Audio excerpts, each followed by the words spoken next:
A city full of culture, creativity, and compassion. A community resilient. There's a hope. Yet exhausted. Violence seems to have the upper hand. We love to tell the good stuff. It's getting drowned out by what's taking place. Leaving residents fed up. Something has got to be done. With the lawlessness running rampant. People are frustrated in this city. Frustrated with the small population wreaking havoc. People of the city are sick of it. Stan Norton is the chief operating officer of City Auto. Every day we feel like we're sitting ducks. Especially after this happened. In December, security cameras at his dealership on Elmore captured thieves driving off with 2 Corvettes. They use an iPad.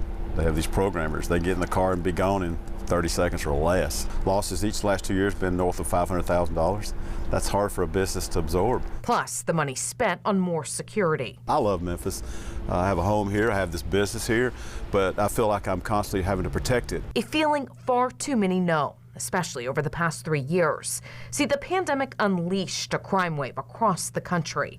The FBI hadn't seen so many murders since it started tracking national statistics in 1960. Last year, many cities finally started to see a decrease.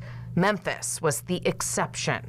It reported the deadliest year yet. Property and other violent crime increased too. There's a small amount of people that is creating the bulk of the chaos in our community. Memphis Mayor Paul Young says his team is working on various strategies to get those people off the streets. What have you started to implement?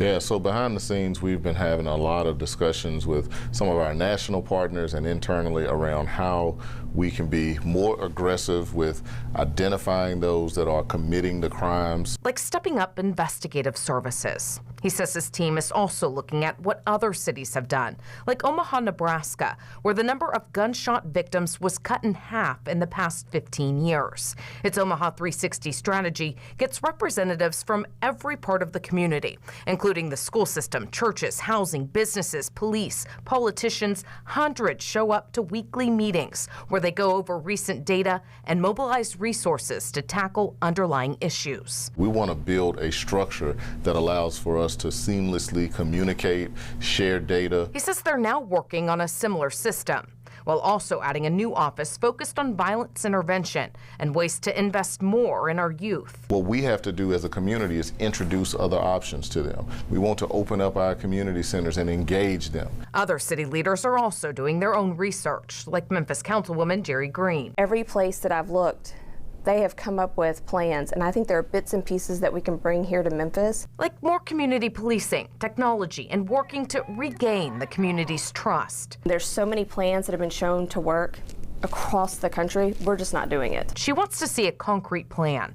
Detroit had one. It just reported a significant drop in homicides and record low carjackings. It had laid out a series of strategies like giving officers a raise, investing in more community violence intervention groups, and through collaboration, focused on clearing a backlog of felony gun cases that had amassed when COVID forced courts to close and defendants were released to clear space in the jail. Moving 4,000 pretrial felons through the system so that there's accountability in a fair way.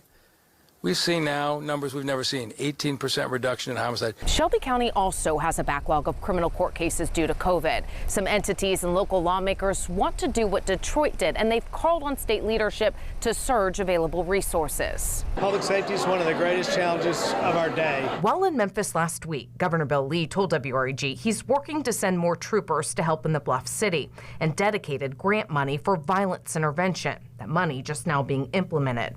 He didn't mention the backlog of court cases, though, in our interview or in his State of the State address. Local lawmakers, however, say discussions are happening behind the scenes. If I had to prioritize ways that the state could help, Shelby County District Attorney Steve Mulroy. I want them helping just with the crime level. I want them funding violence intervention methods. I want them helping to supplement the pay of police so that we can recruit more police.